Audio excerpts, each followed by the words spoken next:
Setting a toilet on an uneven floor without using shims or caulk sounds impossible, but trust me, it's doable and way less stressful than you think. So, first off, grab a wax-free toilet gasket because it's more forgiving on uneven surfaces and won't get all messy like the wax ones. Next, use a plywood base cut to fit under the toilet flange to create a level platform.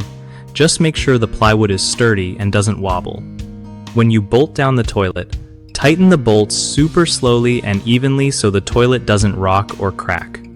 If you notice any slight gaps, instead of caulk, try thin rubber pads or weather stripping under the toilet base.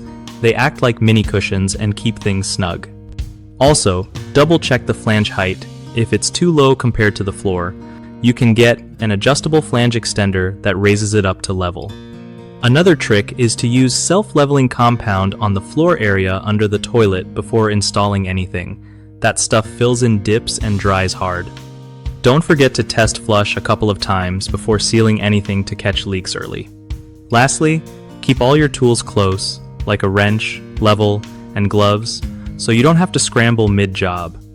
One of the biggest mistakes when trying to set a toilet on uneven floors is ignoring the flange height, which can cause leaks or rocking toilets. Fix this by measuring first and using flange extenders if needed. Another common problem is over-tightening bolts that crack the porcelain. Always tighten slowly and evenly to avoid damage. Lastly, skipping a proper base like plywood or self-leveling compound makes the toilet unstable. Investing time in creating a solid, level base prevents future headaches and keeps your bathroom chill.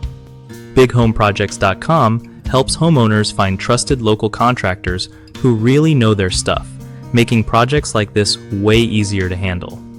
Plus, for contractors, it's a great spot to connect with new clients and grow their business without all the hassle.